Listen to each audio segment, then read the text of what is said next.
Siis tervetuloa tänne meidän tämän vuoden ensimmäiseen webinaariin. Minä olen siis Oulun seudun ADHD-yhdistyksen puheenjohtaja Kähkösen Hanna.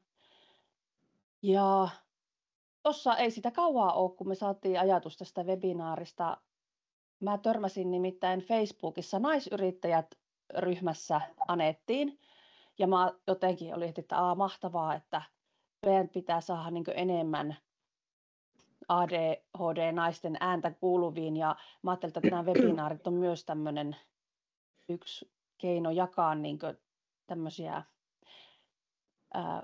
niin vertaiskokemuksia tavallaan, että on ihana tavata varsinkin niin suurin piirtein omaikäisiä naisia, jotka on saanut ADHD-diagnoosi aikuisiällä, ja myöskin ajattelen, että pitää aina kun ADHD-ihminen alkaa tekemään sitä omaa juttua ja yrittää, niin sitä pitää nostaa, että mahtavaa, jes. Tähän lähti mukaan sitten myöskin Satakunnan SAMDY ry ja Etelä-Savon ADA ry, jotka on myöskin, kuten meidänkin yhdistys, niin valtakunnallisen ADHD-liiton jäsenyhdistyksiä. Ja sitten Anette, teillä on tämä The ADHD Bunch-yritys, ja tällä porukalla ollaan tätä järjestämässä. Vielä kerron sen, että tosiaan tämä tallennetaan tämä webinaari, eli huomioitte sen, kun käytätte puheenvuoroja, tulee sitten YouTubeen. Niille, jotka vielä on nukkumassa, niin voivat sitten kuunnella ja katsella meitä. Ja ei mulla tämä enempää. Anette, saat nyt puheenvuoron. Kiitos. On tosi jännittävää olla tässä. Vaikka mä puhunkin aika monen ihmisen kanssa joka päivä, kun mä oon hammaslääkäri, niin sitten tällaista sitten yleisöä en ole vielä ikinä kokenut, että sitten aikamoisesti jännittää hyvällä tavalla. Ja toki sitten nousee esiin, että kelpaanko mä ihan oikeasti. Mutta ei mikään muu auta tässä vaiheessa, kun sitten mennään syvään veteen ja aloittaa. Eli mä olen Anette Vannai, kotoisin Unkarista, hammaslääkäri, itse diagnosoitu ADHD, mutta mulla on virallinen ADHD-diagnoosi. Siitä on koko elämässä ollut tätä ja tota, mutta ne palikat yhdistyi vasta sitten aikuisiässä, niin kuin monillakin meitä, tai siis siltä mä luulen, että siinä alussa 80-luvun lapsena, niin siinä sosiaalismin keskuudessa ei kauheasti ollut mitään tuommoista. Vaikka tiedettykin, niin sitten naiset, kun meidän piti käyttäytyä, niin ei kauheasti ollut siinä edes mitäänkään huomioitu. Mä en paljon muista mun lapsuudesta. Mä sen muistan, että mä riitelin tosi paljon mun toisen siskon kanssa. Tapeltiin, vedettiin sitten hiuksista kiinni ja hän on kanssa ADHD, että siinä sitten meni se tyypillinen rata. Mulla on toinenkin sisko, mutta hänellä ei taida olla ADHDta. Sitten koko ajan, kun ne on kaksoset, sitten mä olin siinä ulkopuolella ja mä aina sitten oletin, että se ulkopuolinen tunne on vaan siitä, että 3 on aina 2 plus 1 ja mä oon ollut aina se plus 1. Että mä en hoksannut kauheasti, että tämä voisi olla sitten muustakin jutusta. Ja sitten mulla oli sellainen mielikuva, että mä oon adoptoitu. Vaikka mä näytänkin samalta melkein kuin mun isä ja kaikki sanoi, että Jeesus. Mutta kyllä mulla oli sitten sellainen uskomus, että mä oon adoptoitu. Sitten siinä koulussa en myöskään paljon muista. Siinä oli mulla lukuvirhe. Mulla oli ihan hiton vaikea ymmärtää, mitä mä luen. Se oli kirous, ihan rangaistus. Ja ensimmäinen positiivinen lukukokemus oli silloin, kun Harry Potterit tuli maailmaan. Ja ehkä se oli mun ensimmäinen kunnon hyperaddiktio ja hyperfokus, että mä vein ne kirjat sitten ja pöydän alla sit kiltisti pää alas. Mä siinä historiatunnilla ja missäkin mä luin sen ihan loppuun. Ja se oli ensimmäinen sellainen, että jes, tämä lukeminen onkin tosi kiva juttu. Ja sitten sen muistan vielä, että tuon laskun oppiminen oli taas tällainen, niin kuin olisi vedetty mun nahka pois. Ja eikö se kauheasti mennyt päähän. Ja en edelleenkään pysty sitten sanastoa läpikäydään ja sitten ihan vaan peppu alas ja sanat sisään. Ei enkuks, enkä suomeksi ikinä tuommoista tehnyt. Että sit mun mies Robert, joka ilmeisesti sitten esiintyy myös, me olemme olleet yhdessä kohta 16 vuotta ja siis koko ajan hän on naurannut, etten osaa koppia saada, enkä sitten heittää koppiin. Ja se oli lapsena kanssa. Ja sitten mä ajattelin, että mä oon vaan ihan surullinen, että en ole mikään taitava. Mutta nyt kun hänkin tajusi, miksi en pysty siihen, niin sitten ei enää vitsaile noiden kanssa. Mutta sitten ne varhaiskouluiät on tosi pimeänä. Siitä lukiossa mua kiusattiin tosi paljon. Et ei siinäkään ollut mitään positiivista meininkiä. Oli tosi suuri pettymys mun ystävä. Siis mä uskoin siihen, että se on mun ystävä, mutta sitten hän paljasti sellaista henkilökohtaista juttua, mitä en olisi osoittanut kenellekään muulle kuin hänelle. Ja sitten koko luokka sitten mun selän takana. Että tommosia mäkin on siis kokenut koko ajan. Ja ensimmäinen aito, ihan sydämellinen ystävyys oli yliopiston aikana. Ja siinä oli mun kaveri ja sitten häneltä ne muut kysyivät, että miten sä voit olla Aneten kanssa. Se sanoi, että no ei se siinä mitään. Että miten jaksat sitten hänen kanssa? No, ei mitään. Et se oli ainut, joka sitten muut ymmärsi ja mä oltiin siinä ihanassa kuplassa. Toi oli tosi sellainen parantava suhde. Ja se on edelleen päällä, vaikka ei kauheasti pidetä, siis ihan tiheästi pidetä yhteyttä, kun hän on kanssa äiti, kahden lapsen äiti. Mutta siis tämä yksinäisyys joskus nytkin sitten hiipuu mun korvien väliin ja yrittää ottaa valtaa, mutta nyt mä tiedän, mistä on kyse ja sitten mä nyt pystyn sitä hallitsemaan. Siinä yliopistossa en itse tiedäkään, mitä mä oon selviytynyt sieltä. Alussa mä halusin lääkäriksi, koska mä halusin mun äidille kelvata. Ja hän oli sitä mieltä, että toi lääkäriammatti on tosi kiva. Ja sitten mä istutin mun päähän 12-vuotiaana, että musta tulee lääkäri. Ja se on se oikea suunta, että silloin kun mä teen jotain hyvää, niin vihdoin mun vanhemmat rupeavat mua näkemään ja sitten mä oon hyväksytty. Mutta tommonen ei tapahtunut. Ja mä rakastuin, kun olin 17V. Ennen sitä muuten oli sitten sellainen tosi vakava kausi, milloin mä suunnittelin mun itsemurhankin. Se oli siinä ihan kiveen hakattu mun 18 syntymäpäivä. Mä ajattelin, että toi piste on sitten junalla, että toi on ihan lopullinen, että siitä ei voi mitenkään toipua. Ja sitten mä tein sellaisen päätöksen, jos ennen sitä ei tule mitään universumilta, mikään merkki tai jälki, että toi ei ole se suunta, niin mä teen sen. Ja mun vanhemmat olivat siinä eroamassa, mutta toi oli koko ajan sellainen kiikun kaakun suhde. Ja sitten mun isä on sitten itse diagnosoitu ADHD vuosi sitten, mutta nyt vasta huksasin, että mun äitikin taitaa olla ADHD. Siinä ei ole mitään ihmettä nyt sitten 40-vuotiaana, että tommonen oli tapahtunut, mutta silloin en todellakaan osannut yhdistää noita palikoja. Siitä tuli se rakkaus ja sitten vihdoin mut hyväksyttiin ja musta oli joku sitten kiinnostunut ja siinä se meni, että ne opiskelut ei kauheasti kiinnostanut mua ja en sitten ole päässyt tuohon yliopistoon ensimmäisellä yrityksellä.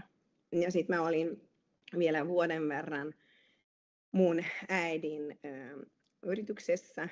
Hän pyöritti bensa-asemaa ja siinä olin avustamassa. Ja sitten kun se entinen poikaystävä oli vuosi nuorempi mua, hän pääsi sitten yliopistoon vasta silloin, kun mä yritin toka kertaa. Ja hän halusi sitten pääkaupunkiin ja todellakin halusin itsekin seurata.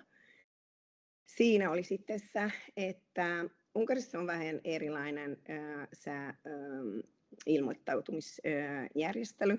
Voit ilmoittautua niin moneen yliopistoon ja sitten ammattikorkeakouluun kun haluat, mutta sun pitää laittaa joku järjestys ja sitten sen mukaan se sitten voit päästä.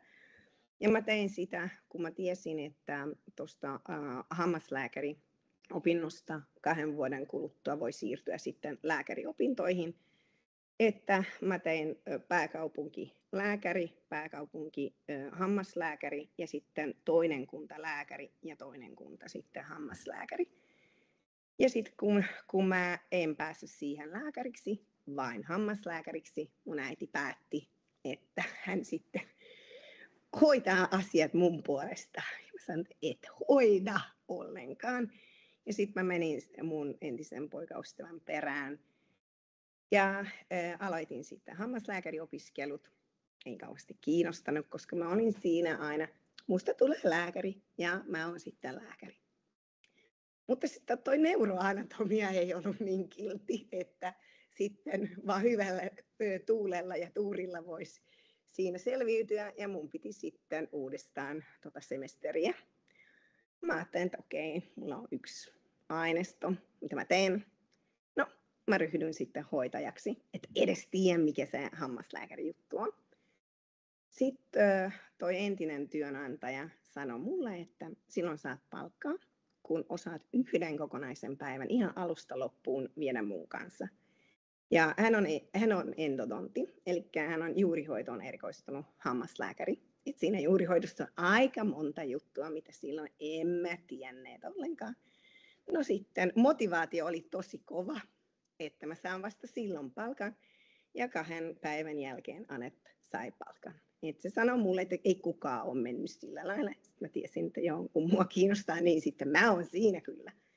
Ja viikon sisällä mä rakastuin siihen hammaslääkärihommaan ja sitten ajattelin, että jes, tää on se mun juttu. Ja en lähde lääkäriksi ikinä, että ei tarvitse yövuoroja tehdä. Mä voin olla äiti, mä voin olla sitten suht normaalisessa työrytmissä, että mun ei tarvitse tehdä sellaisia ilmaisia hyväntekeväisyysjuttuja, että mä voin sitten tienata tosi hyvin.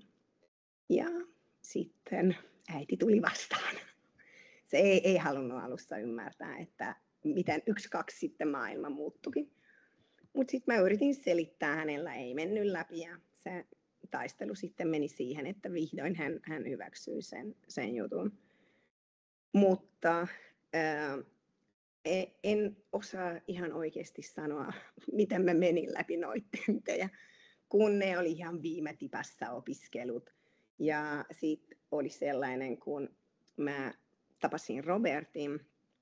Hän oli, siis mä tunsin entuudestaan ihan pinnallinen muutama juttu. Ja hän oli silloin Romaniassa ja oli sitten Skypen kautta sitten yön yli puhumiset ja silloin toi lääkkeiden opinnot oli kesken mulla.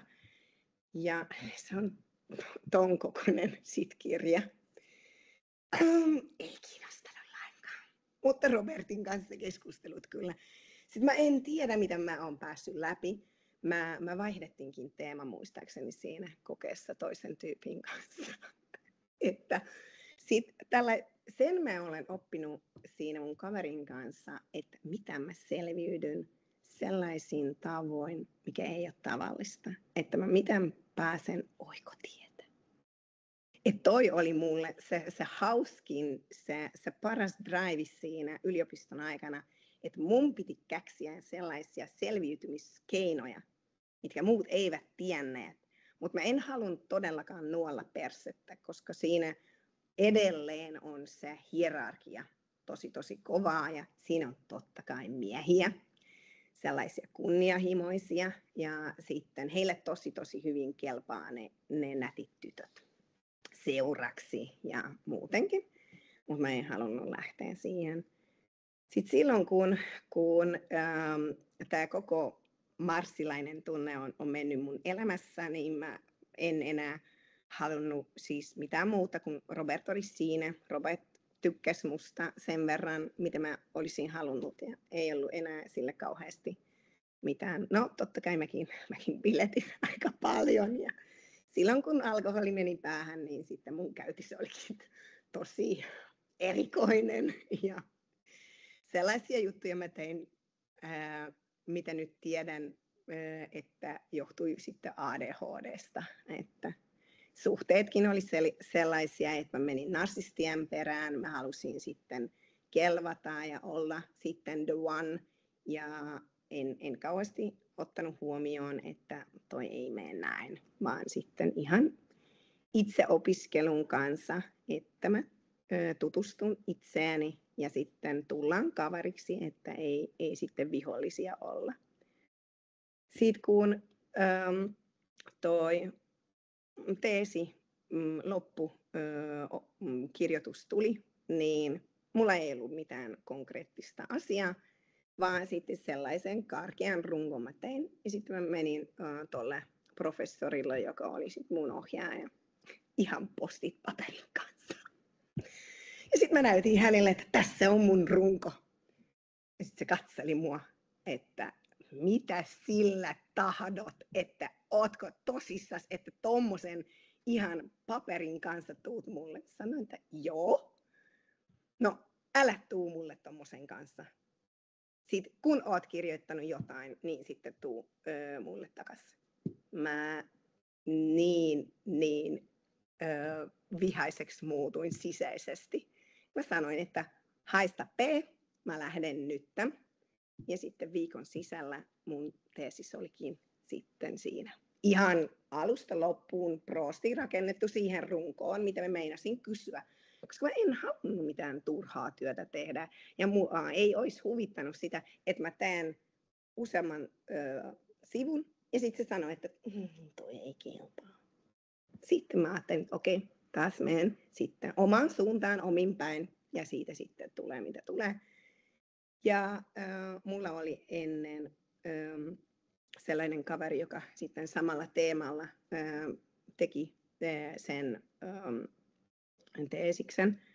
Ja sitten toi professori sanoi, että ajattelin, että sä otat sen malliksi, että vähän muokkaat ja annat. Sitten mä tosi ylpeä olin siitä, etten halunnut, että mä halusin ihan viimeiseen asti hifistellä sitä, että ihan omaa luokkaa ja kaikkea, että siinäkin toi maksimalismi oli siinä mukana. Mä sanoin, että en todellakaan halunnut, en edes avannut, en edes pientäkään sivukatsetta osoittanut siihen, koska mä halusin mun oman jutun.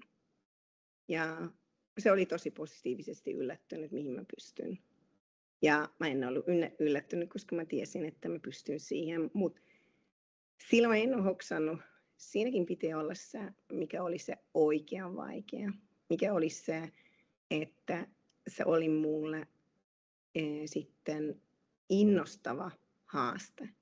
Mikä sitten sai mut innostumaan siihen, että mä luon jotain, mistä tulee hyvää. Millä on ihan oikeasti arvoa, koska mä menin sitten invalidien sitten hammasjuttuihin. Että toi oli pyörätuolien kanssa asioivien. Että toi oli mulle sitten tosi kunnia ja tosi kiva kosto. Että toi sitten yllättyi positiivisesti ja mä sain sitten kostaa, että näethän sen jutskan. Mutta kyllä siinä Robert oli mukana koko ajan. Kun mun enku ei ollut ikinä hyvä, niin Robert oli siinä aina kääntämässä ja tukemassa ja koko ajan oli sitten minun kanssa, että mitä kaikkea. Toki sitten siinä ammattijutussa ei voinut olla apua, mutta se henkinen tuki, mikä on tullut sitten häneltä, oli ihan valtavan suuri. Ja ensinnäkin että mä aina tiesin, että mä oon liikaa. Mä oon aina kokenut varsinkin miesten suhteessa, että mä oon liikaa.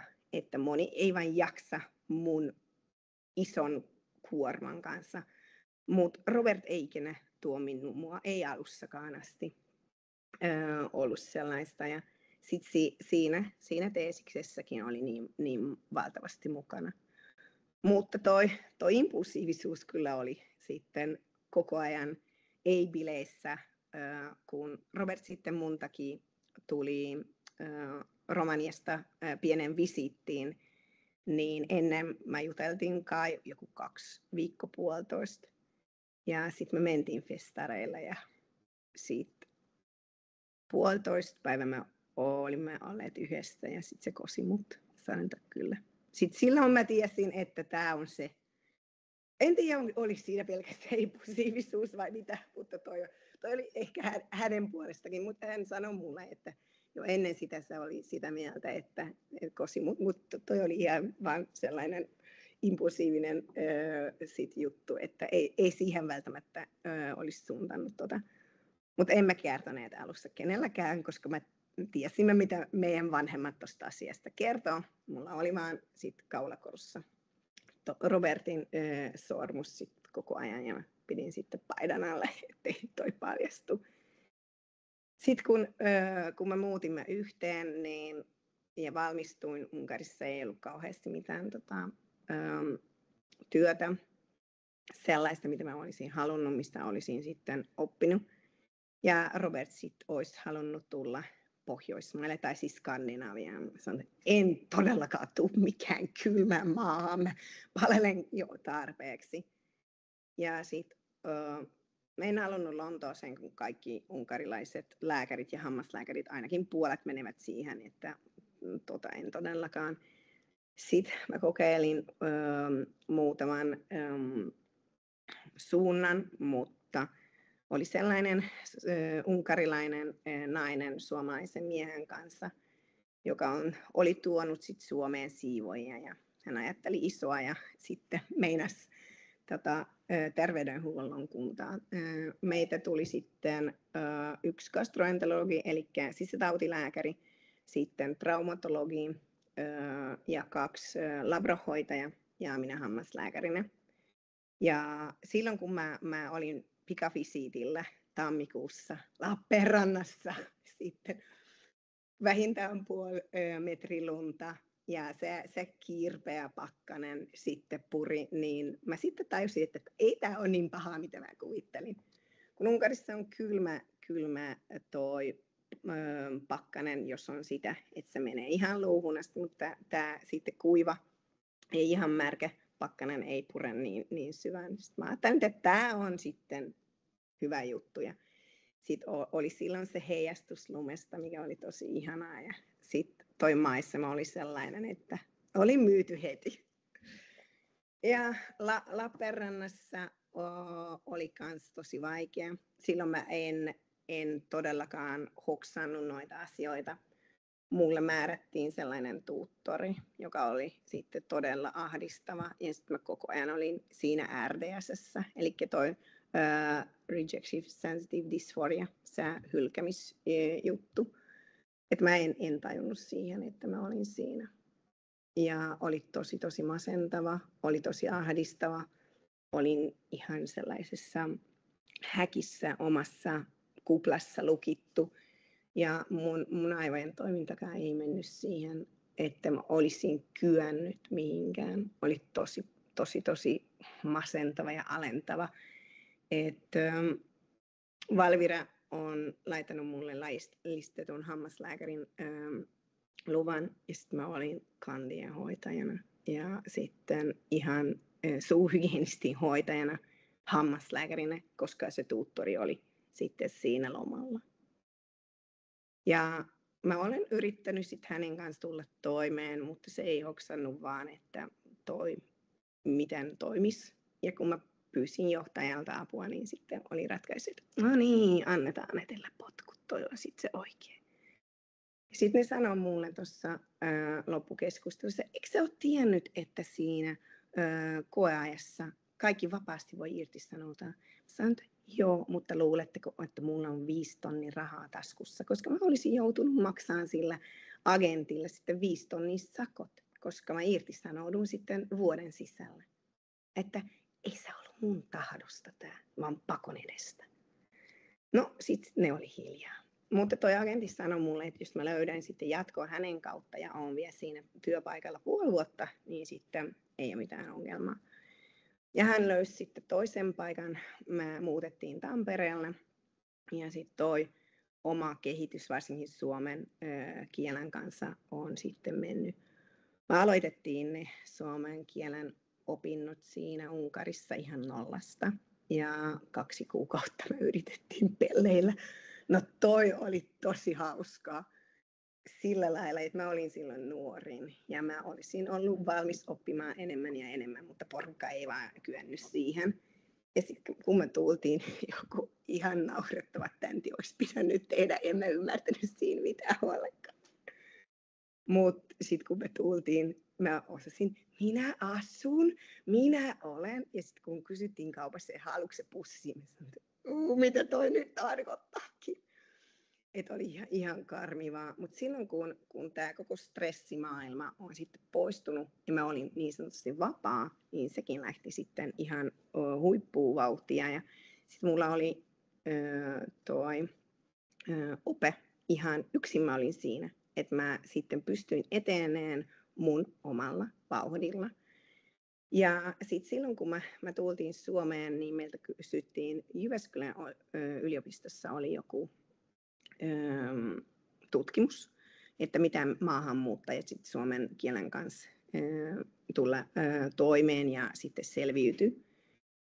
Silloin mä vastasin, että joo, mä voin olla mukana. Ja mä unohdin koko asian. Ja sitten kun ne otti minuun yhteyttä tyylin 1,5 vuotta myöhemmin, mä sanoin, että no joo, toi on tosi kiva, mutta en ole enää siinä. Ja itse asiassa tuo keskitaso ei välttämättä ole kiva, kun ne olivat tarjonneet tentiä, että mä voin yrittää sitten ykitestiä tehdä. Mä sanoin, että joo, kiitos, mutta ehkä mä oon sitten ylemmällä kuin keskitaso. Joo, ei se mitään, sitten ylimmän tasonkin maksetaan. Mä sanoin, joo, okei, sitten mä voin mennä. Ja mä odotin silloin meidän ensimmäistä, ja mä olin siinä, en mä todellakaan opiskellut mitään siihen, vaan mennään nyt, että jos on sellainen tilanne, kyllä mä pääsen, että mä luotin siihen, että on musta jotain, ja sitten mä sain C5 siinä. Ja sitten mä vaan rupesin miettimään, että ihan nollasta mä 2 vuodessa pääsin siihen, että en mitään kauhean isoa opiskelua panostanut siihen, varsinkaan sitten noiden sanojen oppimiseen. Mutta siinäkin oli se maksimismi, että mä en ikinä luullut, että mä osaan potilaita hoitaa, jos mä en osaa niille kertoa, mistä on kyse. Tiedän, että mä puhun tosi paljon siitä ylikin. Mä oon jo 1,000,000 kertaa tätä hoksannut, mutta mä oon sitä mieltä aina, että kun ymmärrät, mistä on kyse, mistä se johtuu, että mitä kaikkea vaikuttaa siinä, niin sä pystyt sellaisen päätöksen tekemään, mikä on itselle hyvä. Mutta esimerkiksi vaikka Maria, kaupan kassalla myyjä, siis kuinka ymmärtää noita hammasjuttuja, kuinka ymmärtää sitten fysiikkaa ja sitten materiaalia ja kaikkea. Että jos en perusta kunnolla, niin mä en voi olla hyvä lääkäri. Koska mä teen päätöksen hänen puolesta, mutta sillä mulla ei ole oikeutta ollenkaan. Että se on hänen kroppa ja hänen velvollisuus siitä ottaa vastuuta. Ja monet potilaat edelleen sanoo mulle, että sä oot asiantuntija. Okei, mutta mä en ole sun kropan omistaja. Se on sun. Että sun pitää päättää. Että jos päätät, et päätä, niin en mä päätä sun puolesta. Ja tosi moni on silleen, että apua, mitä nyt mä teen?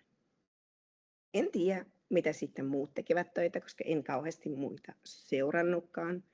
Tietääkseni en ole tavannut yhtäkään ADHD-hammaslääkäriä, mutta siinä mielessä, että mä haluan, että mua kohdellaan sillä lailla, mitä on sit hyvä, niin mäkin haluan antaa sitä potilaille. Alussa se, että mä halusin kaikille parasta, on aiheuttanut tosi paljon negatiivista palautetta ja reklamaatiota ja sitä ja tätä ja tota. Mutta sitten matkan varrella olen ruvennut oppimaan noita asioita. Siinäkin mielessä, kun tuli ne lapset ja sitten rupesi olemaan noita ärsyttäviä nappeja aina painamassa. Kun lapsi käyttäytyy näin ja noin, niin sitten musta joku ihan traumaattinen menneisyyden juttu sitten nousi esille. Ja sitten mä hoksasin, että mulle tää ei ole kiva. Mun on pakko jotain tehdä. Ja sitten mä menin terapiaan.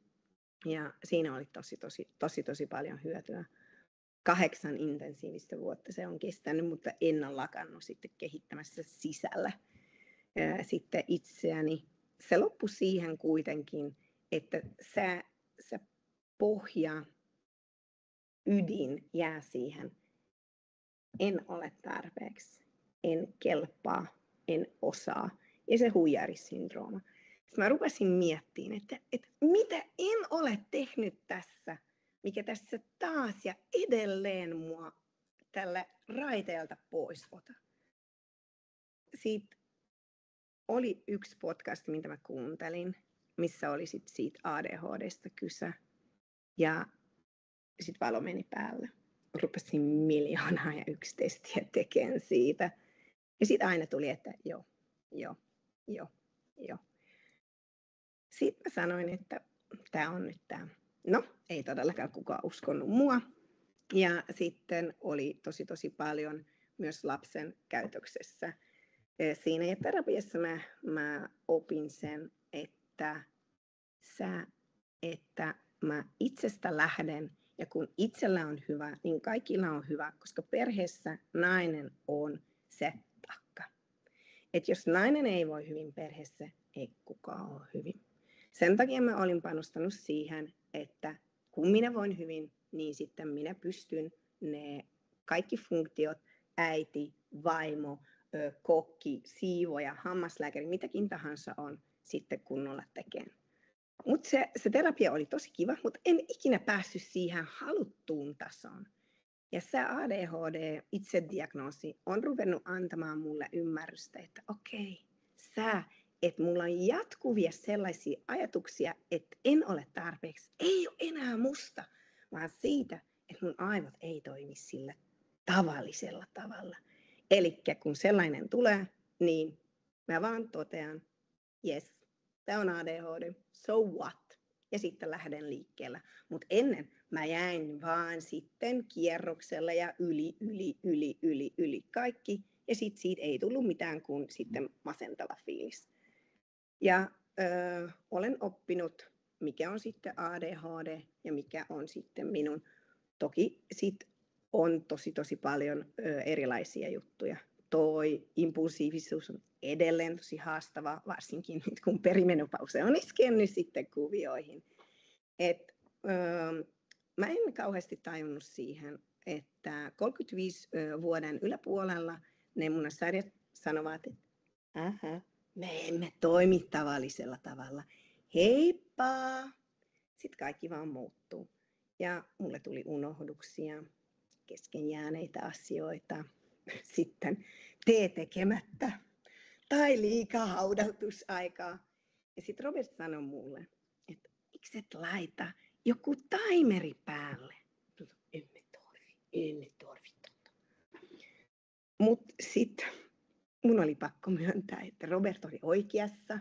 Mitä enemmän mä sit yritin myöntää sitä, että Robert on oikeassa, sen helpompi se oli. Ja sitten mä rupesin kuuntelemaan häntä, mitä en tehnyt aiemmin. Ja sitten silloin kun mä istuin itseni kanssa vähän miettimässä noita asioita, yksin en pärjää. Et kun mä oon yksin, niin sit mä en pärjää. Et minun pakko hyväksyä se, että meidän kaltaisia yksin ei voi parhaiten toimia. Se on se fakta. Mulla oli sellainen juttu, että joko mä hyväksyn sen tai taistelen edelleen. Että sit kun mä myönsin, että jes, mä todellakin tarvin sitä toista henkilöä, kuka tahansa, missä tahansa elämän suhteessa tai asemassa, minä en selviydy yksin. Mä aina sanoin ennenkin, että ilman hoitajaa mä oon invalidi. Mut sitten muutenkin, että ilman kumppania mä oon invalidi. Esimerkiksi joukoliikenteessä ihan hirveätä. Siinä pitää olla jotain podcasti tai jonkun kanssa keskustelu ihan puhelimessa. Mä aina otan mun siskon, kun hänen kanssa mä ollaan tosi läheisiä nykyään. Että joku pitää olla aina. Silloin kun näitä on tullut, niin on ollut helpompaa ja helpompaa ja helpompaa, mutta en ikinä päässyt siihen, että olisi kevyttä. Koska ei ollut ikinä kevyttä. Mikään ei ollut kevyttä. Ei herääminen. Ruoanlaitto on mun pahin, että nyt sellainen sopimus on meillä ton pakon edestä, että Robert tekee ruokaa. Silloin kun mä oon hyvällä tuulella ja joku motivaatio, kipinä on, sit mä lähden tekemään. Mutta toi on tosi harvoin, että jos mä olisin kokki meidän perheessä, mitä ei olisi, täytyy sanoa, tai tosi lihavia ja epäterveellistä ruokaa syöviä oltaisiin. Että äitiyden kanssa aina tulisi sellainen, että en osaa, enkä pysty hoksaamaan noita keinoja, kun vaan tuntuu siitä, että mä en ole pätevä, että musta ei ikinä tule hyvä äiti. Ja vaikka ne psykologit sanoikin, että sun ei tarvitse olla hyvä, vaan hyvä, niin mä sitten rupesin miettimään, että mikä on tarpeeksi hyvä. Koska mun näkemys ei ole sama kuin neurotyyppisten. Et mikä on sitten mun lapsille se hyvä? Tulevaisuus vastaa siihen valitettavasti. Mutta mä yritän parhaani ja sit mä oon antanut armoa itselle silleen, että jos mä olisin pystynyt parempaan, olisin sen tehnyt paremmin. Jos mä olisin osannut jotain, mitä nyt osaan, mä varmasti olisin ottanut sen siihen. Mutta mä tein sen, mikä oli silloin mun maksimi, vaikka ei tunnukaan siltä, vaikka tuntuu surulliselta ja kaikkea. Ei leikkiminenkään suju lasten kanssa. Siis mä en pysty siellä istuskelemaan ja sitten tuijottaa, mitä ne tekee. Palapelissä mä olin mukana, koska se oli sitten mulle kiva. Ja Legossakin olin mukana. Lautapelissäkin olen mukana silleen, että on jotain muutakin kädessä. Mutta se, että toi asia periytyy 70-80%, oli silti sellainen, tiettäkö, että tämä on mun vika. Minä olen aiheuttanut kaikille tätä hulabaloa ja kaaosta ja kaikkea. Mutta sitäkin piti hyväksyä, että on mitä on noista geneistä. Ei voi kauheasti sitten sellaista Jumalan tasoa suorittaa, vaikka kuinka haluaisikin. Sitten rupesin silloin raskauden aikanakin noista aistiyliherkkyydestä sitten saada kunnolla kokemuksia. Mä ajattelin, että toi on vain sitten raskauteen liittyvä, että ne hajut ei ole mun juttuja. Mutta sitten kun ne jäi päälle, mä ajattelin, joo, varmasti tämä hormonitoiminta, mikä on sekoittanut mun päätä, ja sitten mä palaan siihen entiseen. Mutta kun tokan jälkeen se kesti 5 vuotta ja synnytyksestä menee 3 vuotta, että naishormonit sitten menee siihen alkuperäisversioon. Se kesti 5 vuotta, niin en mä edelleenkään hoksannut, mikä siinä on. Mutta nyt mä ymmärrän, mistä se on sitten kyse. Et meillä tosi paljon asia on muuttunut Robertin kanssa. Robertista on tullut sellainen lastenvahti ja kotiäiti, kun meidän suku on Unkarissa. Ja mä olin käynyt sitten töissä parhaiten. Et siinäkin mulla oli se huono itsetunto, että mä en ole hyvä äiti, kun mä en vietä tarpeeksi aikaa lasten kanssa. Mutta sitten kun Anopin aivot on vanha-aikaisia ja ei kauheasti käsitellyt lapsia nyt kesällä, tai siis viime vuoden kesällä, sillä lailla, millä pitäisi, vaikka mä sanoinkin, että niillä on ADHD, niin mä ajattelin, että tämä ei voi mennä noin. Että pitää mennä sitten diagnoosin kautta. Että se ei voi olla totta muuten. Sitten en halunnut lapsia laittaa siihen lääkärin kyselyihin. Ja silloinkin olin sitä mieltä, että kaikki alkaa minusta, että alkakoon tässäkin vaiheessa. Ja silloin kun oli ensimmäinen istunto ohi ja toi lääkäri sanoi, että no toi kuulostaa vahvasti sitten tyypilliseltä ADHDlta, niin sitten kaikki rupesi mua uskomaan, kun sitten mieslääkäri on sanonut tommosen, kun minun itsediagnosointi ei ollut sitten tommonen arvokas juttu. Mutta mä tosi paljon olin lääkkeitä vastaan, sitä vastaan, että tarvii apua silloinkin. Ja olin tosi pitkään miettinyt, olen bongannut totta kai miljoonaa sitten lääkäriportaalia, miten ne lääkkeet toimii, mistä ne on kotoisin, kuinka paljon haittavaikutusta on ja ynnä muuta. Ja tosi vaikea olisi se, ettei kauheasti ole ADHD-psykiatrilääkäreitä. Et mä löysin onneksi 2 tosi pätevää, tai 3, jotka mä seuraan, ja ne on tosi kivoja.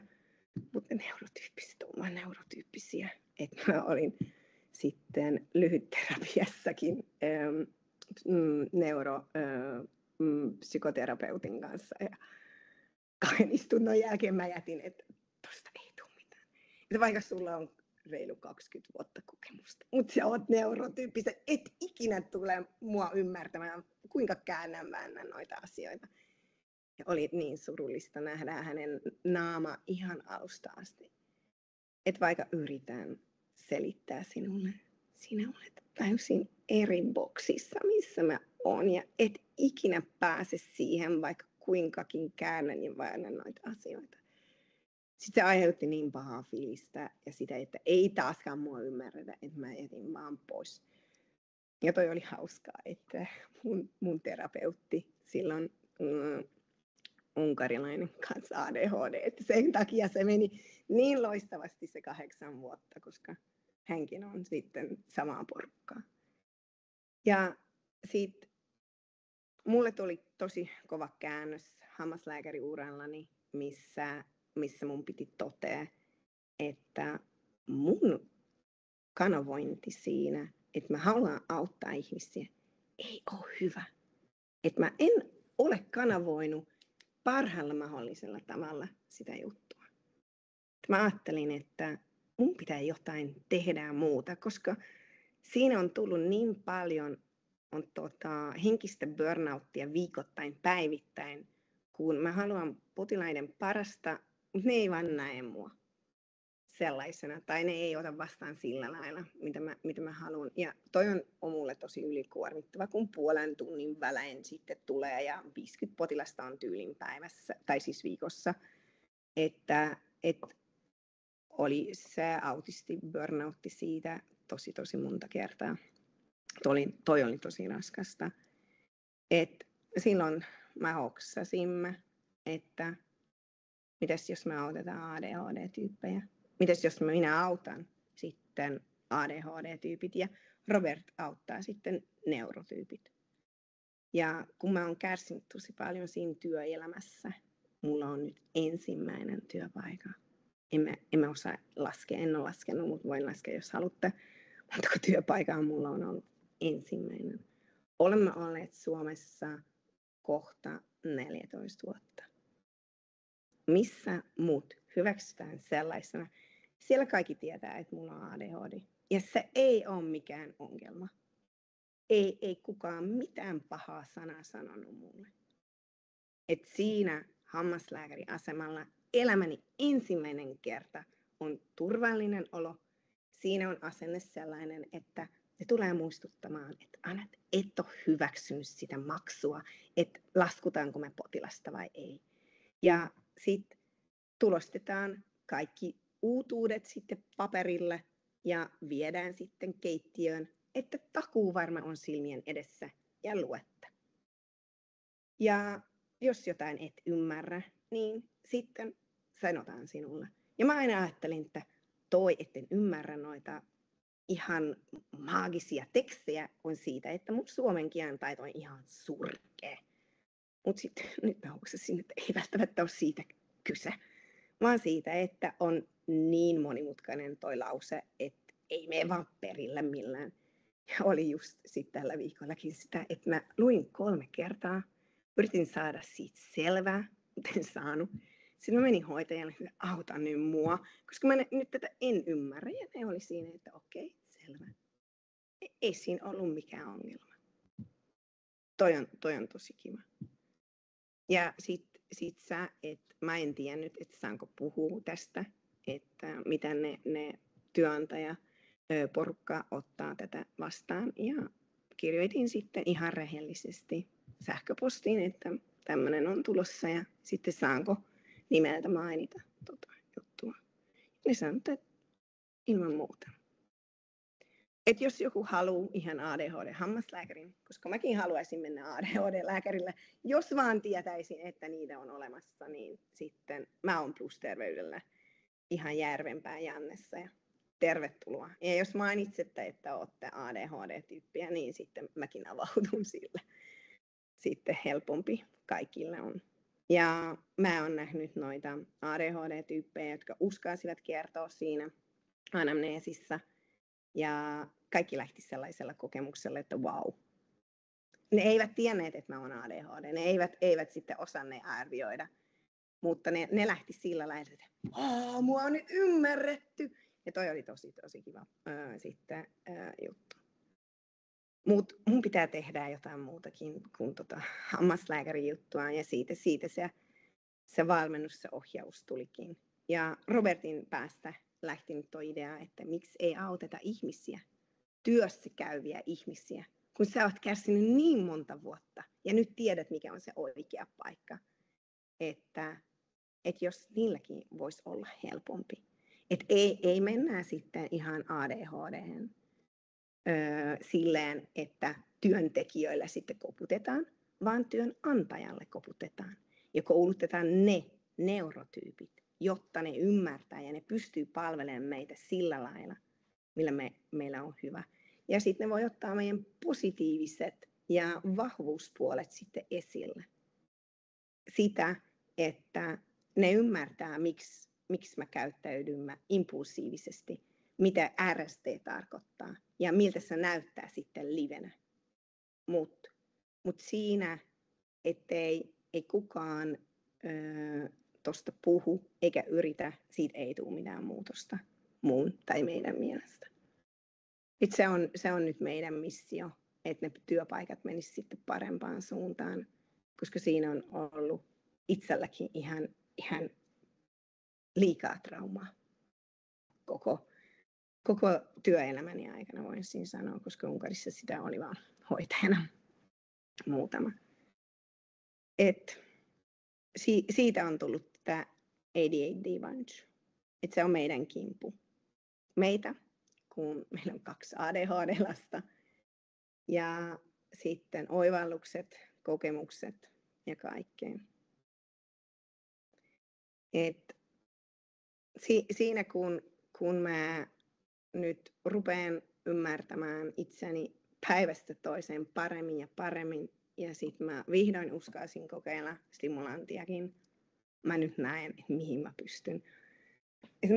Mun siskon kanssa mä pelkään. Mitä tästä sitten tulee? Tiedätkö, toi on amfetamiini, että mitä se mulle tekee? Siis sano, muista. Miten sä astut siihen, se sitten rupeaa vaikuttamaan sun päähän. Elikkä, jos sä päätät, että se on huono, ihan paska-aine. Mutta jos sä päätät, että se auttaa sua ja se tekee sulle hyvää, siitä tulee hyvä. Ja mitä mä oon saanut siitä lääkkeestä? Lisää inspiraatiota, selkeyttä, impulsiivisuus on vähentänyt. Ei se lähtenyt pois, mutta mä potilaiden kanssa pystyn paljon selkeämmin, konkreettisemmin ja kattavammin hoitaa heitä. Okei, ylikuormiton. Siihen ei ole vaikuttanut, mutta en lähde enää julkisella melkein mihinkään, koska mä tiedän, että siitä ei tule mitään autolla. Se on sitten se, mutta suojelen itseäni, suojelen potilaita, suojelen sitten mun perhettä sillä, että mä en lähde julkisella, ellei ole pakko. Sitten aina mulla on korvasuojaimet, kun mä lähden. Ja on sitten se lääkekin tosi paljon auttanut. On sitten rillitkin sellaiset, missä ei ole sitä sinivalosuojaa ja mulla on karsastus, mikä ilmeisesti liittyy siihen ADHD:hen. Ja siinäkin on tosi paljon apua ja on sitten ne valotkin tosi häikeissävät, että melkein aina, ellei unohdu ja Robert tuo mukaan, on myös ne aurinkolasit sitten mukana. Aina sitten kannamme jotain snäkkejä, mikä on sitten terveellinen, ettei menisi se nälkäkiukku sitten överiksi. Että tommosia on tullut sitten matkan varrella, mutta yksin en olisi pystynyt siihen. Jos jotain on pakko hyväksyä, että yksin ei kukaan selviydy meistä.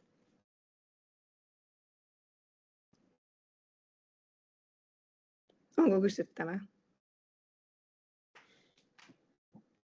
Mun on pakko nyt juoda.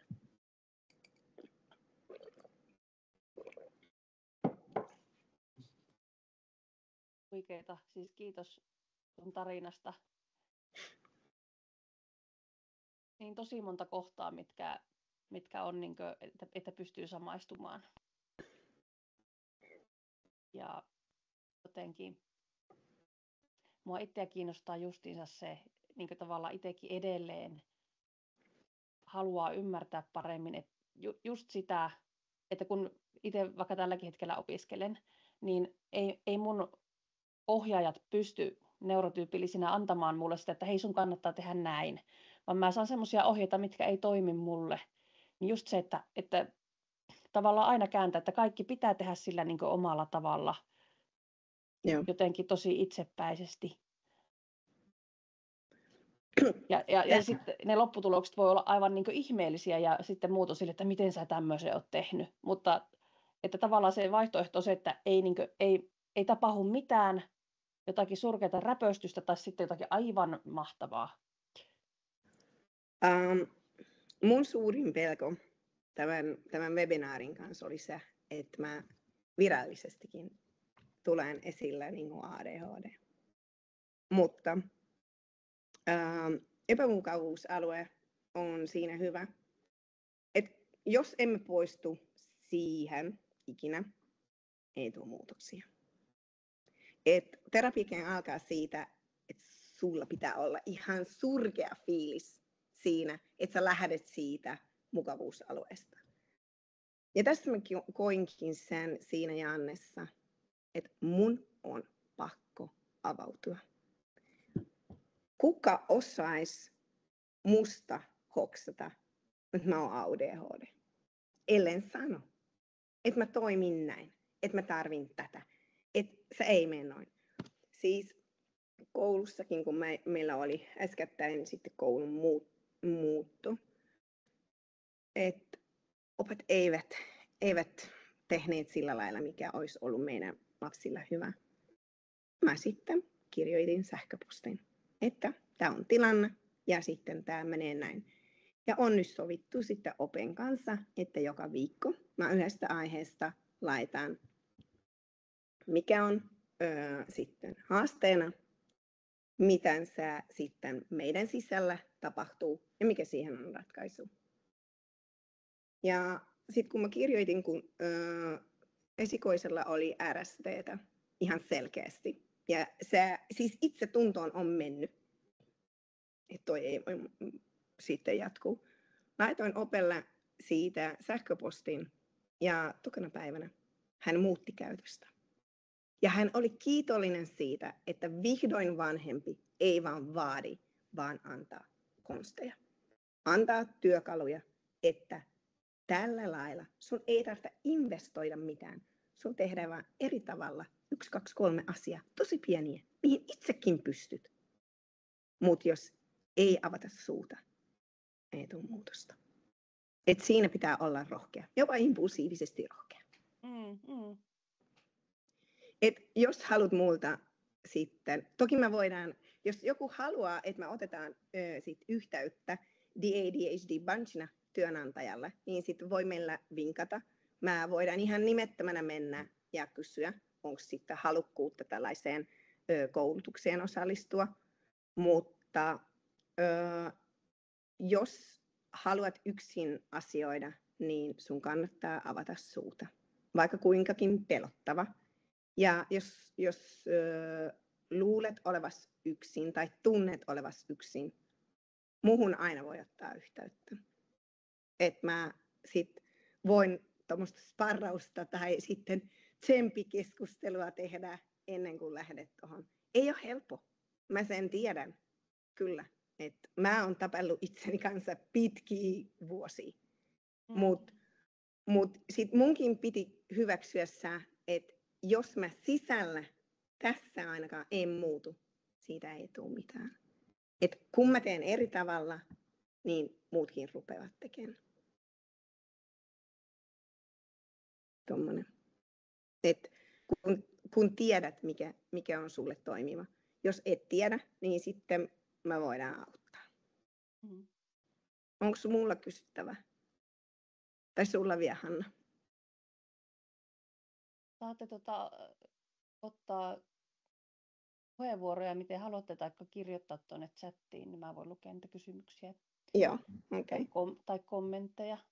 Joo. Noihin muuten ne opet ja sitten työnantajat eivät ole sitten valmiita. Et jos et pysty antamaan konkreettisia juttuja, ne ei voi sitten vastaanottaa. Moni ei edes tiedä tästä asiasta ja moni luulee sitä, että tämä on joku psyykkinen sairaus. Että me ollaan sitten friikkejä tai idiootteja tai sitten lääkitettäviä porukkaa. Joo, ja varmaan tuossa on paljon alueellisia eroja, että asutte siellä Etelä-Suomessa, mutta itse mitä on tässä Oulun seudulla tehnyt töitä peruskoulujen kanssa, olen psykiatrisena sairaanhoitajana tehnyt peruskouluikäisten kanssa töitä, niin tosi vaikea on saada sinne koululle, vaikka laitan listan, että tämmöiset keinot auttaisi tätä nuorta, että antakaa hänen nousta sieltä pulpetista ylös tai antakaa hänen kuunnella musiikkia tai muuta, niin sanot, että ei voi, että nykyään laitetaan Vilma-viesti joka kerta, kun joku lähtee luokasta ja että ei saa kuunnella musiikkia, koska sitten kohta kaikki haluaa kuunnella musiikkia ja että ei ymmärretä sitä, kuinka minkälaisia ilmaisia keinoja sä oot saanut sitten läpi? No siitä, että mussa on kasvanut se, että kun mä voin hyvin, kaikki on hyvin. Ja mä aina voin luottaa siihen, että kotona mua Robert odottaa, että kun on paskaa päivä, koska kaikilla on sitä, niin sit mä saan olla sellainen idiootti, mitä haluankin. Että vaikka kuinka huono se päivä on, kotona aina on se, että mulla on joku, joka ottaa sitten ihan kiltisti mut vastaan. Joskus ei edes noita vanhempiakaan tiedä, mistä on kyse, mutta mun mielestä se ei riitä, että opettajat tietävät tästä. Luokan oppilaatkin pitää omalla tavalla sit ymmärtää, että meitä on niin moni, koska ollaan pitkiä, pyöriä, hoikkia, mustia, ruskeita, vaaleita, niin monta meitä on, että säkin on vaan yksi variantti siinä. Mutta se ei ole ulkopuolella, vaan sitten korvien välissä. Että ymmärrys on muuallakin kuin meidän sisällä, se tuo sitä muutosta. Et sitä sanaa me halutaan sitten levittääkin. Että mitä enemmän sitten tietää tästä, sen paremmaksi se muuttuu, koska sitten tulee. Täällä on sitten Salo Saskan käsi ylös. Mä en tiedä, kuinka voi sallia. Moikka. Terve. Hei, kiitos ihan mahtavasta tarinasta. Tosi paljon samastuttavaa kyllä siellä.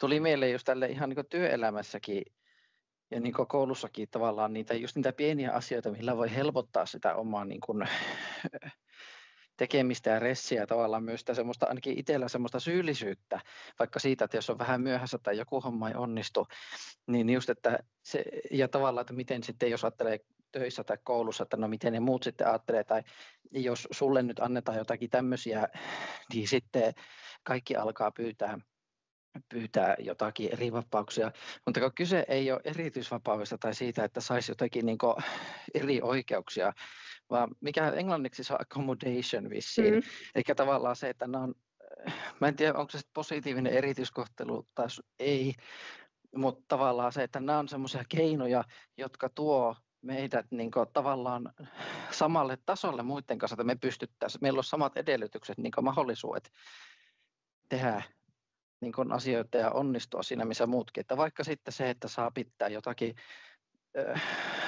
mikä se on, ei nappikuuloke, kun niin kuin korvatulppia tai jotakin tämmöisiä, että rauhallinen tila, niin se samalla niin kuin kokkeissa, että saa lisää aikaa.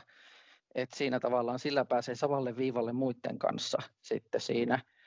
Niin jos sitä tuntuu, että välistä ei ihan ymmärretä niin kuin jossakin töissä tai koulussakin. Mulle on joskus, kun olen pyytänyt eri suoritustapaa kurssiin ammattikorkeassa, niin sanottu tosiaan, että ei voi alkaa tämmöisiä tekemään, että sitten muutkin alkaa pyytää, vaikka olisi ihan ollut täysi oikeus siinä niin kuin opiskeluhaasteiden kanssa. Mutta tämmöisiä ajatuksia. Kiitos paljon. Joo, tämä on juuri meidän missio siinä DADHD Bunchissa, että toi sitten muuttuu. Että ne neurotyyppiset ihmiset, jos Robert kykenee, kaikki muu kykenee. Kyllä, että se ei ole niin vaikeaa. Että meidän täytyy vaan sitten yrittää heidän kieltä puhua. Että siitä nyt, kun mulla on ollut, ennenkin oli sellainen työpaikka, missä mä mun itsediagnoosin kanssa uskaisin avautua. Toki mullakin oli ihan valtava häpeys ja sit alussa mä itkin kuin mikäkin, mutta siinä oli niin intensiiviset välit, vaikka oli hoitaja sitten pelkästään työajan kanssa mun parina, että ne hyväksyi mut sellaisena ja ne auttoi mut. Ja kun hoitaja sitten huomasi, että mä oon hyperfokuksessa ja aika tikittää, niin se sanoi, että aika käy vähissä. Sitten mä tiesin, että okei, täytyy palata, vaikka onkin hyperfokuksessa, se on mua varten. Että ei nyt voi sitten mennä impulsiivisuuteen ja räjähtää, koska sä käskeytit mun hyperfokusta.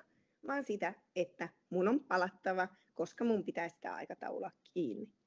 Et silloin, kun ne ihmiset ymmärtää, että mä aloittaisin aina sillä, että hello, mulla on ADHD. Tiedätkö mikä se on? Mä en ole friikki, mä en ole psyykkinen sairas. Mun aivot toimii eri lailla, koska mulla on johdot eri lailla. Et mulla on tosi kiva Ferrari siinä sisällä, mutta mulla on sitten ihan pyörän jarrut. Toki mä käytän lääkettä, mikä vahvistaa sitä, mutta mä tarvin jotain muutakin, mikä on siinä, että sä voit auttaa tosi paljon. Että okei, mä myöhästyn, mutta mä voin antaa tätä, kelpaako? Tehdäänkö diili? Kun ihminen ei tunne itseään, niin sitä ei tule mitään.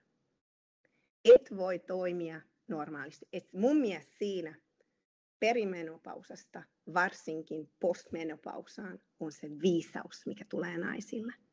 Et se on se valtava voima, mitä voi sitten ottaa sitten ADHD:hen.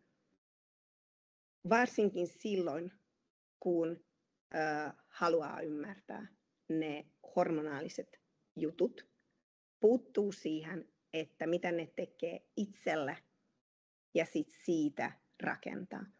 Koska nainen ei ole tällainen juttu. Koko ajan on ylhäällä, alhaalla, koska ne hormonitkin aaltoilevat. Mutta silloin, kun ymmärrät itses, niin sitten tiedät, mikä sulle toimii. Ja kuka puolustaa sinua, jos itse et tee sitä. Mullakin on RSD edelleen. Sitten mä saan Robertillakin RSD. Ei tahto, se vaan tulee. Mutta mä nyt tiedän. Ja mä oon päässyt siihen vihdoin, että mä uskallan sanoa Robertille, että Robert, mulla on nyt RSD. Ja se ottaa mut haliin. Meillä on tällainen yhteinen rentoutumiskeino, mitä sitten aina käytetään. Ja hän tulee vastaan silloin, kun näkee, että mulla on ihan hirveä olo. Ja sitten yhdessä mä sitten selviydymme siitä. Mutta minä yksin itse rauhoittamisen kanssa on kamppailut tosi paljon. Mulla on yksi keino, mikä toimii, mutta mä todellakin arvostan sitä, kun Robert tulee vastaan. Ja Robertin läheisyys ei ole lähelläkään lasten läheisyyttä tai muiden ihmisten, koska mun läheinen on Robert. Et siitä voi olla joku kaverikin, voi olla joku nainenkin, ja pelkästään mä naisten äänestäkin toivon ihan saakelin nopeata, varsinkin kun voidaan puhua siitä asiasta. Ja on tosi hyvä on se, että sä tunnet itsesi, koska Robert ei voi olla 24/7/365 mun kanssa.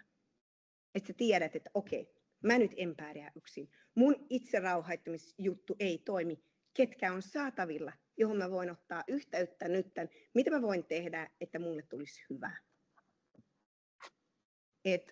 En tiedä, kuinka paljon sitten teillä on näitä juttuja, mutta meillä on se henkilökohtainen valmennuskin, missä sitten ihan räätälöidään, käydään näitä asioita läpi ja tehdään sellainen valikoima, mistä sä voit ottaa itselle sopivat, parhaiten toimivat keinot, jotka antavat sitten pysyvää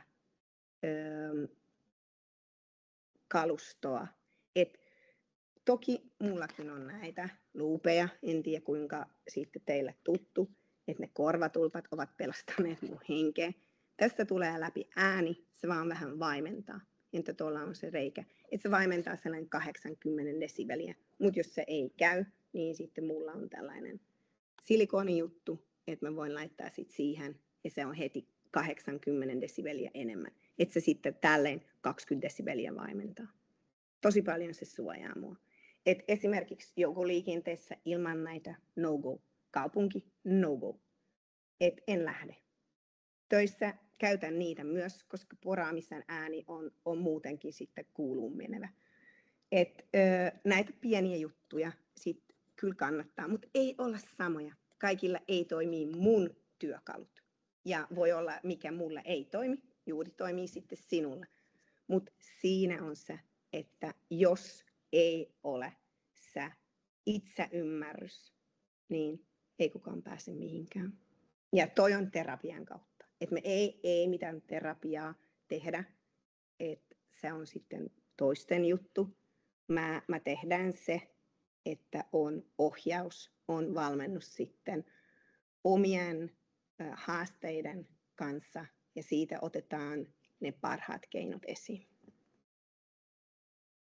Ja mulla on siinä lääkärikontekstissa se, että mä osaan muitakin asioita sitten ottaa siihen. Sitä, mitä et edes usko, että se vaikuttaa, mutta mä tiedän, että vaikuttaa.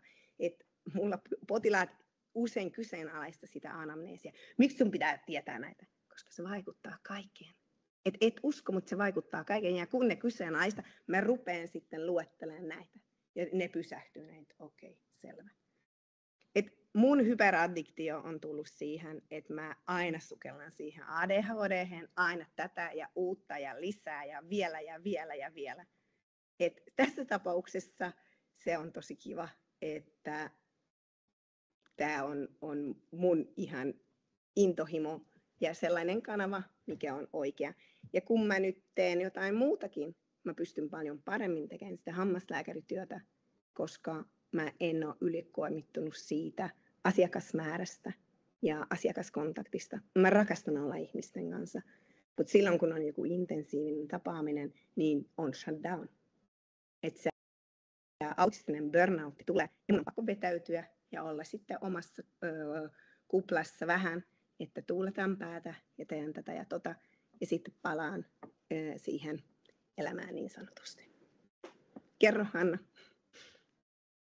Joo, täällä on 3 kommenttia tullut eräältä osallistujilta. Tämmöinen: minäkin olen saanut potkut ja uskon, että RSD:llä oli vaikutusta asiaan. Minua ei ymmärretty eikä kohdeltu oikeudenmukaisesti työyhteisössä, mikä johti RSD:hen. Toivon, että minäkin löytäisin joskus työpaikan, jossa hyväksytään semmoisena kuin on. Esimerkkisi nykyisestä työpaikastasi on toivoa antava. Joo, et sen takia mä halusin nimenomaan esille tuoda sitä, koska en ole ikinä uskonut, että tällainen työpaikka on olemassa. Et kyllä on ja toivo on ja ei kannata ikinä sitten menettää. Me olemme olleet yhteyksissä muutamaan firmaan, jotka ovat kiinnostuneet, siis neurotyyppiset ihmiset ovat kiinnostuneet siitä, mitä meitä voi saada loistavat työntekijät. Ja se on meidän missio. Juuri tämän takia me halutaan auttaa, koska tätä ei meidän tietääkseni tee kukaan muu. Siinä on se, että mä vihdoin löysin sen, miten mä voin kanavoida mun ihmisauttamisintohimoa, koska se on ollut koko ajan. Mutta se, miten hammaslääkäritoiminta toimii, se ei ole paras mahdollinen. Mutta kun mä tiedän, että mulla on muutakin, niin mä paljon vapaammin pystyn siihen hammaslääkäritoimintaan viedä sitä mun intohimoa. Ja mä oon ollut paljon parempi ihmisenäkin siinä. Kerro, Hanna. Ei kuulu nyt, mikki ei ole päällä. No niin. Kysymys, että mitä tarkoittaa RSD? Sitähän ei aivan hirveästi suomenkielisessä kirjallisuudessa oikein kerrota. ChatGPT oli sitten joku hylkämispelko, joku sellainen, että RSD on Rejective Sensitive Dysphoria, eli kun tai siis meitä on kritisoitu niin monta kertaa, sitten tulee tosi intensiivinen häpeys, mikä on ihan läpikotaisin, ihan päästä varpaisiin, ja sitten se vetää, no mä kerron mitä mulla menee, kun muita en tiedä. Sitten se vetää mua sellaiseen mustaan aukkoon ihan sydämestä taakse, että siinä mä oon kutistuneena sellaisena matona. En tunne, että mä olisin ihminen, en tunne sitä, että mulla on selkäranka, mä tunnen, että mä oon paska, mä oon ihan hyödytön moppi, jolla ei ole mitään merkitystä tässä maailmassa. Mutta se ei ole totta. Se on vaan meidän tulkinta siitä odottamattomasta, kun me halutaan, se people pleasing on meissä kaikissa, että mä haluan olla kelpaava, mä haluan olla kaikilla hyvä ja mä haluan tyydyttää kaikki. Se ei ole mahdollista. Me ei olla jumalia eikä jumalattaria, me ollaan ihmisiä, me tehdään virheitä. Ja se on hyväksyttävä siten, että mun on pakko vaan päästä siihen ymmärrykseen itseni kanssa, että en ole täydellinen. Ja se on täydellinen niin, etten ole täydellinen. Koska ei kukaan meistä ole täydellinen. Mäkin olen mokannut vaikka kuinka paljon. Mutta mä voin valita. Joko opin siitä tai en. Et mä oon aina kääntänyt siihen, vaikka kuinkakin pahat tunteet oli. Että mikä oli tässä mulle se opittava. Vaikka särkikin kuin mikäkin. Vaikka meni luuhun niin kuin olisi raavittu sit ilman puudutusta.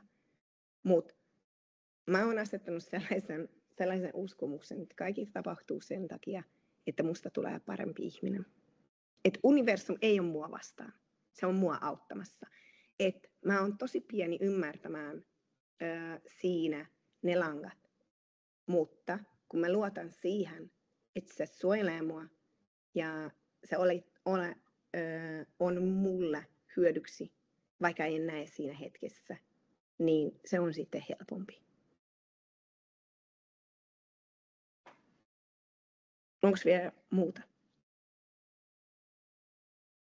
Täällä oli kirjoitettu, että ihan sama kokemus koulumaailmasta kuin Hannalla. Olen antanut vaikka mitä vinkkejä koululle, mutta ne on joko sivuutettu tai kokeiltu kerran ja taas on Vilma laulanut. Minä olen sitä mieltä, että jos ope suostuu, siis onko se oma kokemus vai lasten? Varmaan on niin kuin aikuisena ollut kouluyhteisö. Kun ope ei pysty ymmärtämään sitä asiaa, niin sulla on mahdollisuus päättää, jatkatko vai et. Koska muita ihmisiä et voi mitäänkään muuttaa. Ainut on se, että voit itse jollain muokata. Joko ajatuksia tai käytöksiä tai tekoja. Et se on aina ylikuormittava ajatus, että mä pystyn siihen, että mä muutan ihmisiä. Ei, se ei mene. Kyllä voi yrittää, mutta ei sitään, että menee liikaa. Että sit noita kierroksia menee hyperaddiktion ja hyperfokukseen. Mäkin olen mennyt tosi paljon mun omaan ansaan, mutta voi meiltä pyytää apua. Että me voidaan yrittää, mitä se sitten tekeekin, niin mitä mä oon oppinut Suomessa, aina kannattaa kysyä. Se on ollut mun ensimmäinen oppiminen Suomessa, aina kannattaa kysyä. Ja mä aina sitten muistan itseni, että joo, että aina piristää mua sillä lailla, että kyllä, että kunhan kysyn, siitä ei tule mitään. Että mitä sä luulet, ei sillä ole väliä. Toki ennen en sanonut tätä, mutta nyt sanon. Ja pitää muistuttaa aina, että toinen sit voi unohtaa mut hetken kuluttua.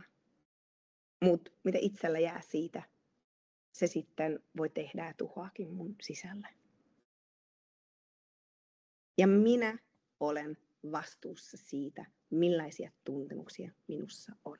Minä olen vastuussa siitä, mitä mä tunnen, mitä mä tulkitsen ja mitä mä teen sen tunteen kanssa. Et jos joku aiheuttaa minulle ärsyteitä, ei ole hänen tehtävä käytöstä muuttaa, vaan mun tehtävä on, että miten mä taistelen sen ärsyteen kanssa.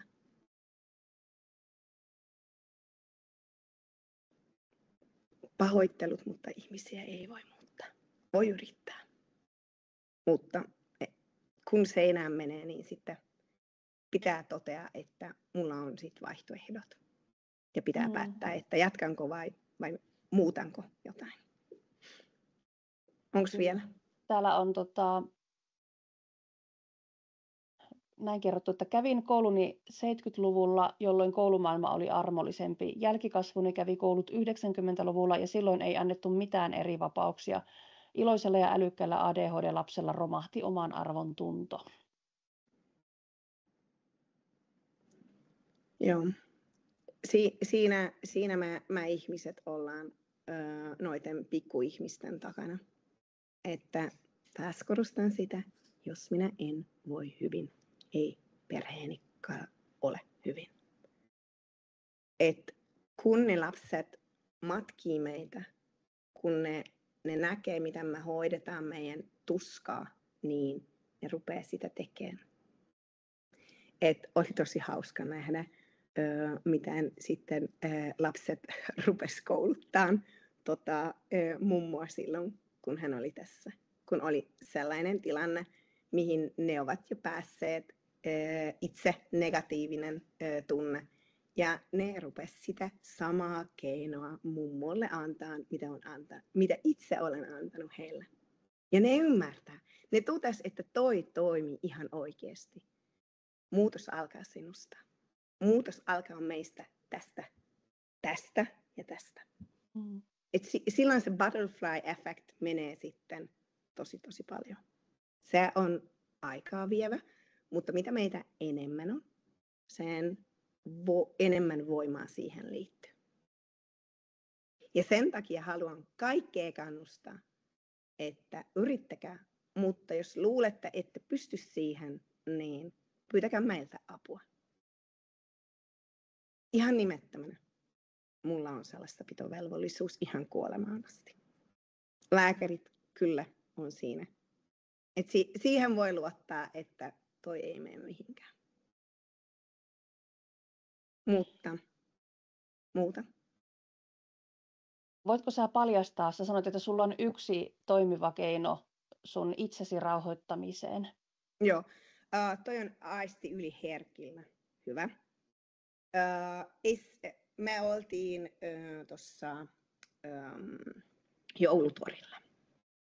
Sunnuntaina, kun kaikki on siinä. Eli olihan tosi paljon. Ensin mä menin Robertin halaukseen ja siinä oli turvallista, mutta silti oli ärsykkeitä tosi paljon. Et mä sitten totesin, että toi ei ole sit hyvä keino ja ei voi sitten halaten kävellä siinä Helsingin keskustassa. Niin sitä voisi tehdä salassakin. Elikkä silloin kun on toi sympaattinen hermosto päällä, kaikki on hälyssä, se fight or flight menee. Ja meidän täytyy aktivoida tosi nopeasti sitä parasympaattista, että se sitten rupeaa rauhoittamaan. Mutta on useampi keino, mikä sitten toimii, mutta sitten kadulla kaikkialla sitä ei voi tehdä. Eli kun jännitetään lihasmassaa ja sitten rentoutuu, niin sit se automaattisesti tulee. Mutta tommosena et voi seisoa sitten siinä keskelle kaikkea. Eli sitten meet rintakehään ja puristat itsesi. Et se ei vaikuta ulkopuolisilla silmillä mitäänkään huonolta. Että sä oot vaan sit siinä kiinni. Ja mä olin näin koko ajan. Mä vietin useamman minuutin sillä, että mä vaan puristin mun takin alla itseni ja puristin ihan loputtomiin. Ja pikkuhiljaa rupesin tunteen, että toi on ohi. Ja ei mennyt paniikkiin, ei mennyt siihen huuteluun, että lapset nyt kotiin, koska mä en jaksa enempää. Että toi oli se, mikä 2 joulutorissa peräkkäin käytynä. Ja siinä keskustassakin oli tosi paljon ihmisiä, mikä pelasti mut. Ja se meni siihen, että tosi rauhallisena mä pääsin kotiin. Toki oli luupitkin mukana, että niin, ilman niitä sit se ei menekään. Mutta en tiedä, miten se sitten toimii muilla. Että se on sitten kokeiltava. Ja siihenkin pitää tuntea itseä, että saa ne kivat konstit sit siihen. Entä muuta?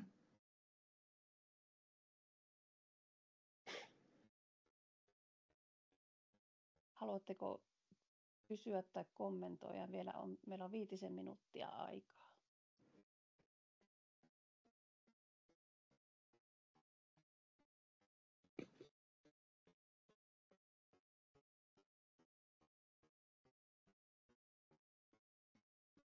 Mä maltan odottaa, että jos joku rohkaistuu.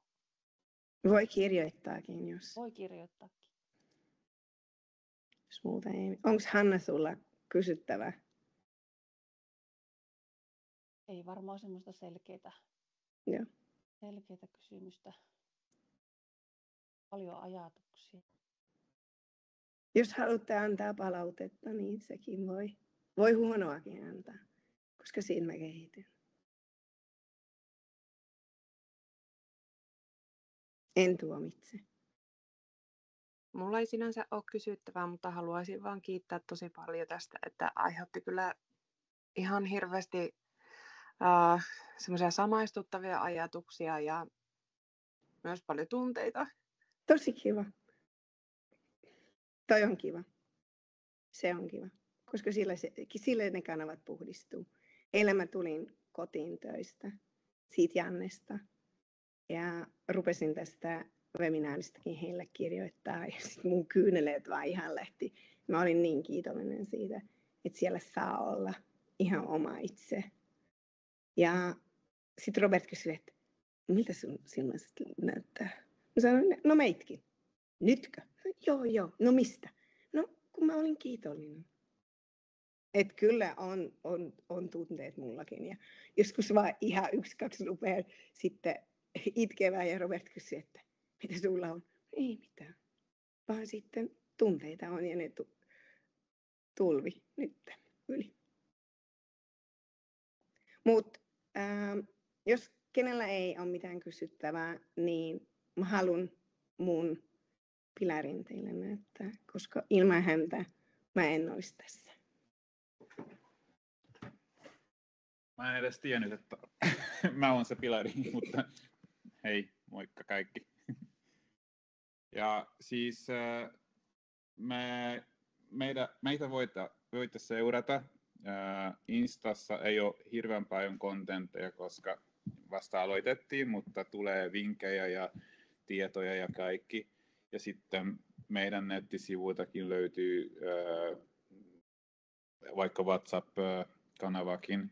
Eli saa meille laittaa viesti, autetaan jos voidaan, ja sieltä nettisivuilta löytyy sitten lisää tietoja meidän valmennuksestakin. Ja jos luulette, että olisi hyötyä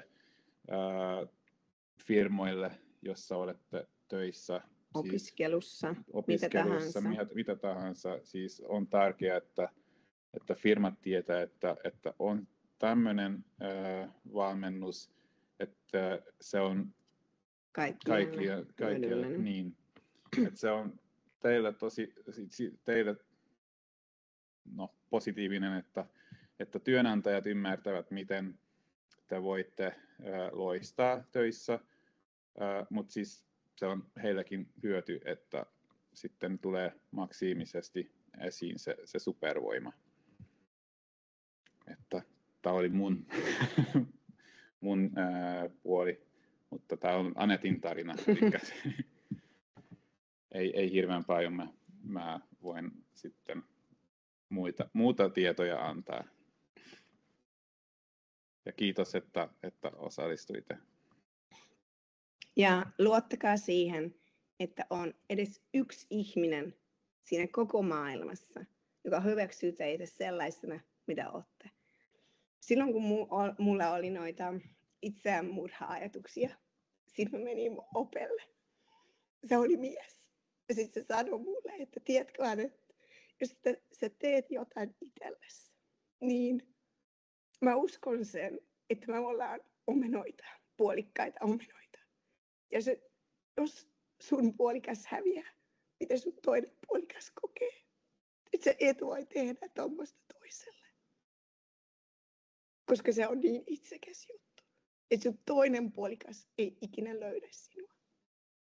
Ja siinä on se, että mä oon koko ajan kokenut sitä, että mä oon liikaa. Mä oon too much kaikissa. En pystynyt silloin uskomaan, että olisi joku, jolla mä olisin the one. Mutta silloin, kun Robert kosi mut, mä tiesin. Oli tosi vaikea uskoa. Oli tosi vaikea sitä omaa intuitiota seurata. Matkan varrella mä opin, että se on parasta siinä perimenopausassa.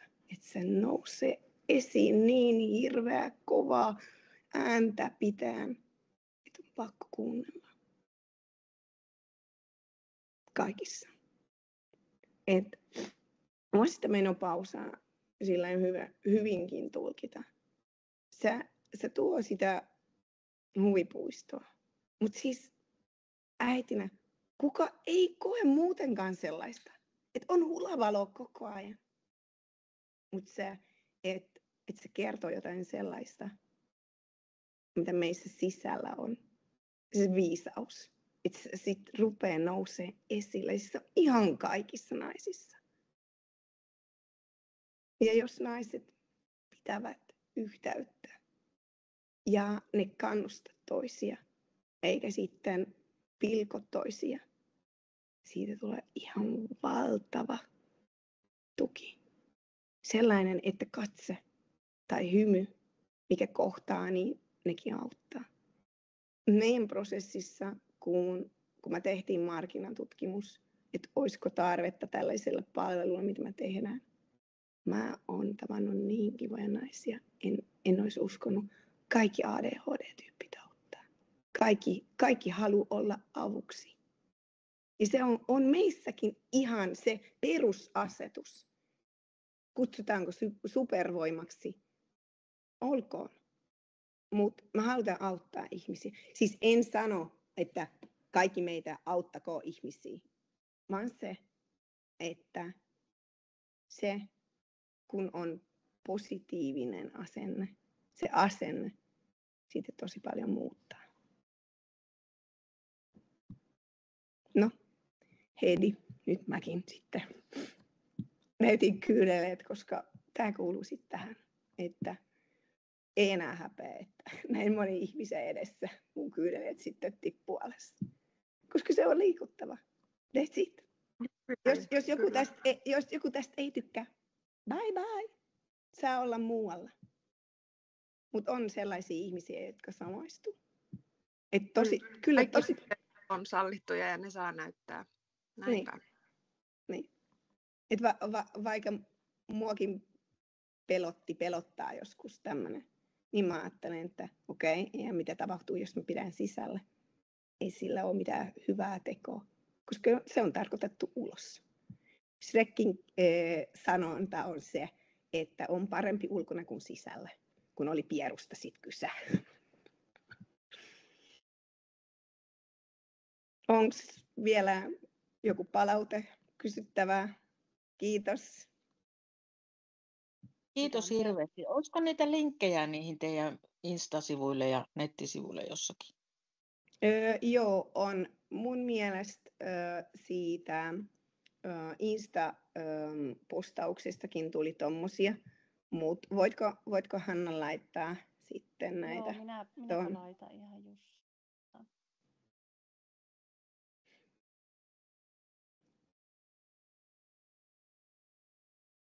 Ja mulle tuli vielä mieleen, että siis mulla on täysin eri kokemus kuin Anetilla, koska mä oon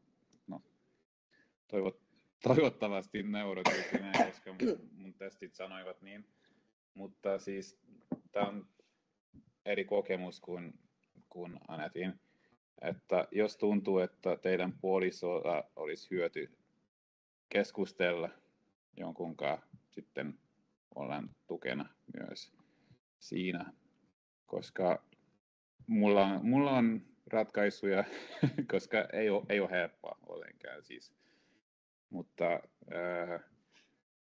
Mutta kun tiedät mutta kun tiedät miten ja mitä pitää ja miten pitää sanoa, ettei tule edes ihan heti, sitten siinä on kommunikaatiossakin hyöty.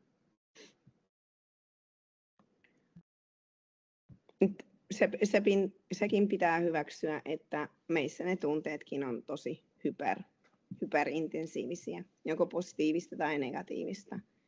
Et sen takia mulla on ollut aina se, että mä oon too much, kun mä tunnen liikaa.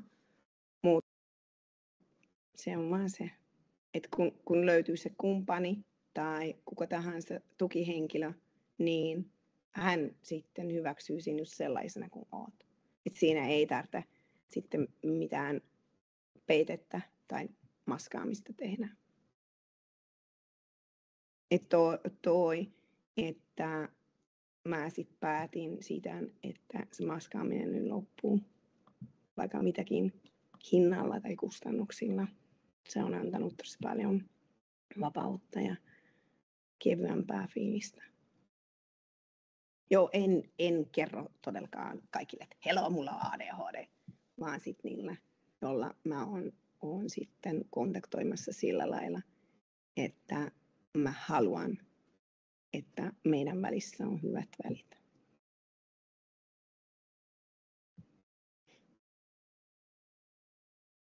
Onko kenellä kysyttävää palautetta tästä? Kiva kuulla, että tästä on ollut hyötyä. Ja älkää ikinä menettäkö toivoa, koska ette ole yksin. Kukaan ei ole yksin. Tuntuukin siltä. Se on yleensä se ADHD, joka tällaisen sitten kertoo.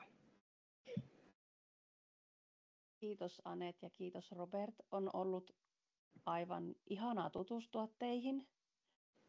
Mä rakastan Anet sun avoimuutta ja rohkeutta. Kiitos. Ja mä ajattelen, että just tämmöistä meidän pitää tehdä, että me annetaan kasvot ADHDlle ja tuodaan niin ADHDta esille myös tämmöisen niin positiivisen kautta. Tavallaan ne on ne meidän kamppailut ja mistä me ollaan tuolta kontattu niin tähän päivään, mutta se, että me kuitenkin niin tuodaan se toivo. Joo. Kiitos tosi paljon tästä. Kiitos teille kanssa. Jos on jotain muuta, mistä haluatte kuulla, niin sitten voitte ehdottaa Hannalle aiheita. Jos haluatte, että pidän sitten webinaarin, voin sitten puuttua hammaslääkäriasioihinkin, mikä tahansa onkin, niin mä luulen, että mä voin avoimesti sitten puhua. Meilläkin voi sitten olla yhteyksissä ja noita webinaariehdotuksia sitten tehdä. Katsotaan, jos nähdään vielä uudemman kerran. Selvä. Me olen valmiita auttamaan. Kaikille tosi kivaa omia oivalluksia ja sitä itserakastamista tai edes itsehyväksyntää, jos voin sanoa näin. Ja jos kampailette sitten menopausasta postmenopausaan noiden piirteiden tai hormonien kanssa, niin sitten katsokaa toisin silmin hyviä puolia. Kun katse kääntyy, niin kaikki muuttuu.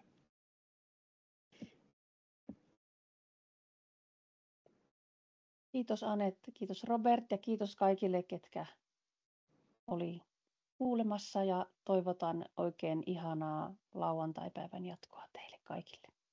Kiitos samoin. Kiitos samoin.